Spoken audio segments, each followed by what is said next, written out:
감염되었을 경우에는 구상권을 청구할 수 있기 때문에 방역 수칙은 우리 모두가 꼭 지켜야 할 내용인 듯 합니다. 구상권 청구는 타인을 대신해서 채무를 변제한 사람이 타인에 대해서 상환 청구를 하는 것인데요. 쉽게 말해서 병원비를 국가에서 내주고 개인에게 다시 청구하는 방식입니다. 안녕하세요. 돈 되는 상식입니다. 오늘은 코로나 백신과 관련하여 말씀드리려고 하는데요. 요즘 위드 코로나와 백신 미접종자에 대한 불이익을 준다는 이야기로 시끌벅적합니다. 정부에서는 단계적으로 일상회복을 위해서 백신 패스제를 도입하려고 하지만 논란이 멈추지 않고 있습니다. 해당 논란에는 코로나19 백신 미접종자에게 불이익을 준다거나 코로나19 미접종자는 코로나 확진 시 치료비를 본인이 부담해야 한다는 등의 이야기들이 나오고 있는데요. 이런 내용에 대해서 한번 알아보았습니다. 시청하시면서 구독과 좋아요, 알람 설정 부탁드려요. 구독과 좋아요는 영상 제작에 힘이 됩니다. 우선 코로나19 백신과 관련하여 사회적 거리두기 정책에서 인센티브가 확대되었는데요. 이에 따라 코로나 백신 미접종자에게 불이익이 갈 수도 있다는 불만 섞인 목소리가 나오고 있습니다. 현재 코로나19 백신 접종자 수는 모든 지역에서 1차 접종을 78%가량, 2차 접종은 62%가 넘었는데요. 이에 정부에서는 위드 코로나를 위해 백신 패스 도입을 예정 중에 있습니다. 백신 패스는 단계적 일상회복을 준비하는 정부의 위드 코로나 방안 중의 하나로 백신을 완료한 접종자에게 다중이용시설 출입 등의 제한을 받지 않도록 하기 위한 제도인데요. 다중이용시설을 이용할 수 있는 권한을 주는 인센티브 제도로 보시면 됩니다. 해외에서는 이미 시행 중에 있는 제도이지만 백신 접종 완료자의 실내 행사, 유흥, 오락시설, 극장, 경기장 등 입장 시 백신 패스를 제시하고 입장을 허용해주고 있는 제도입니다. 우리나라도 비슷하게 따라가고 있는데요. 다만 백신 패스 도입으로 백신 미접종자에게 페널티나 불이익이 돌아가게 된다면 거센 반발이 있을 것으로 예상되어지는데요. 불이익이 돌아가는 제도를 만들기보다 백신 접종을 완료한 사람에게 인센티브가 돌아가도록 제도를 만드는 것이 좋은 방향인 듯 합니다. 예방접종은 국민들의 선택의 영역이기도 하지만 선택권이 보장되어 있는데요. 강제로 접종을 강요하는 꼴이 된다면 앞으로도 선택의 자유가 무너져 버릴 수 있기 때문에 신중할 필요가 있어 보입니다. 백신 접종은 지병이나 본인의 건강 상태, 알러지 반응 등이 있다면 평소 다니는 병원 전문의와 상담 후에 접종받을 것을 권장하는데요. 그럼 세간에 떠들고 있는 내용으로 백신 미접종 시 치료비를 자기 부담으로 한다는 소문이 있는데 결론은 아닌 것으로 밝혀졌습니다. 정부에서는 치료비 자기 부담에 대한 내용은 없다고 밝혔는데요. 다만 방역 수칙 등을 어겨 감염되었을 경우에는 구상권을 청구할 수 있기 때문에 방역 수칙은 우리 모두가 꼭 지켜야 할 내용인 듯 합니다. 구상권 청구는 타인을 대신해서 채무를 변제한 사람이 타인에 대해서 상환 청구를 하는 것인데요. 쉽게 말해서 병원비를 국가에서 내주고 개인에게 다시 청구하는 방식입니다. 이 때문에 방역 수칙은 반드시 따라야 하고 그렇지 않을 경우에는 본인뿐만 아니라 타인에게도 위협이 되기 때문에 조심해야 할 듯 합니다. 그럼 정부에서 15일에 발표한 내용 등을 한번 살펴보도록 할게요.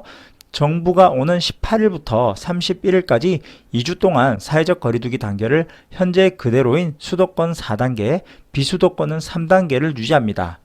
중앙재난안전대책본부는 15일 사회적 거리두기 조정 방안을 발표하고 11월부터 일상회복이 진행될 수 있도록 이번 조정이 마지막이 되기를 강력히 희망한다고 말하였는데요.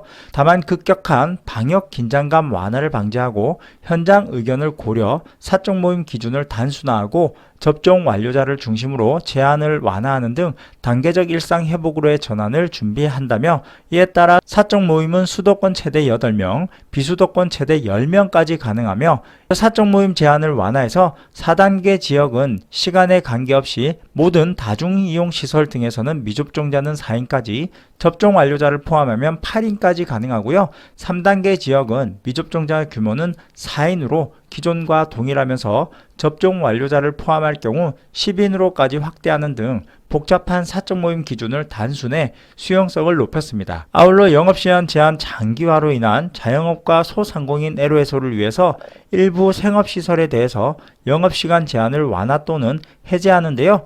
이에 3단계 지역 식당, 카페는 현재 영업시간을 밤 10시까지로 제한하고 있으나 이를 새벽 12시까지 완화하고 4단계 지역 독서실, 스터디 카페, 공연장, 영화관 역시 영업시간을 새벽 12시까지로 완화합니다. 특히 방문 판매 등을 위한 직접 판매 홍보관의 경우 3, 4단계에서 밤 10시 운영시간 제한을 해제합니다.